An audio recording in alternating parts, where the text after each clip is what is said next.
Hi, my name is Lizzie Kelly. I am, I guess, technically a second year graduate student, but I deferred. Well, I didn't defer. I took a semester off last fall and then came back in the spring, so I'm part of the 2020 cohort. Um, I'm in the MA for Applied Geography and Geospatial Information Systems. And I'm originally from St. Louis, Missouri. And so when, we have to talk about like disasters and things that maybe we experienced, the first thing that comes to mind is flooding, either flash flooding or flooding from the Missouri and Mississippi basins. That's where St. Louis is located. It's at the confluence of the Missouri and Mississippi rivers. And so in 1993, this was before I was born and before I think my my immediate family moved to Chesterfield, Missouri, which is located right above the Missouri River basin. It's like on some bluffs. So there's the basin, flatlands, and there's bluffs beyond that and rolling hills beyond that. So my family lived on the bluffs. And obviously I was not alive during the 1993 flooding, which was crazy. It displaced thousands of people, destroyed thousands of homes. The entire city of St. Louis was in disaster mode. So I looked at some 1990 census data and then some 2020 data, and the majority of people who live in the basin, not along the river edges, but within the flat land that is really prone to flooding and just beyond the levees. Those are typically populations of lower income and people of color, and so they're particularly susceptible to it. And this is for zoning reasons and racist St. Louis history. So yeah, that is the history for that. But yeah, I never experienced I guess that level of flooding. That was major flooding. I experienced more flash flooding. So there are a lot of creeks and little rivers along St. Louis County, just along the rolling hills and such. And I remember one time, I think I was 11, there was crazy flash flooding. We were trying to get home from my grandparents' house, and every way we took, which there are, not a lot of ways, but there are many ways to get back to my house from my grandparents' house.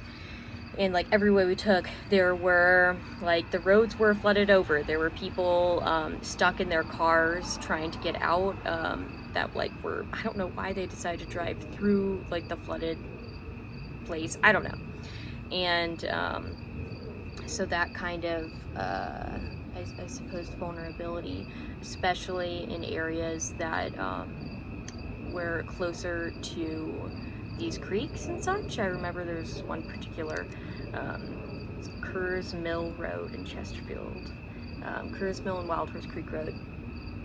There was this car that was trying to pass through, and it was definitely probably 4 feet of water, and probably 4 or 5 feet of water, and they could not get out.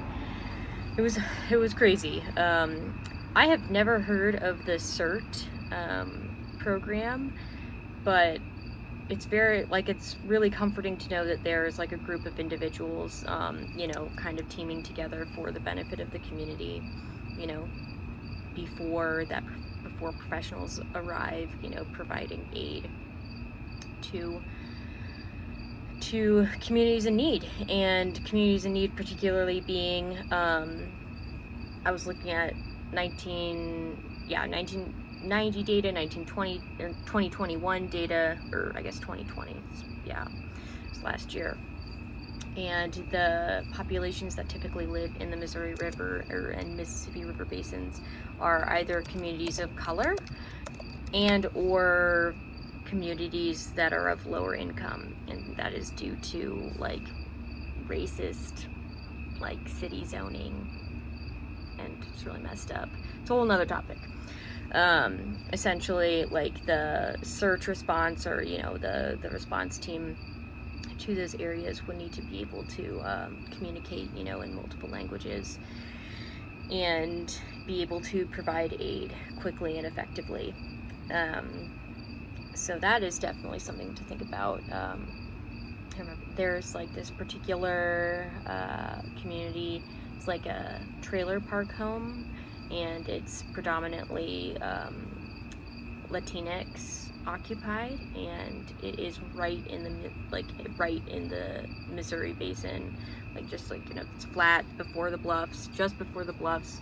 That's where people are able to afford housing in Chesterfield, because it's a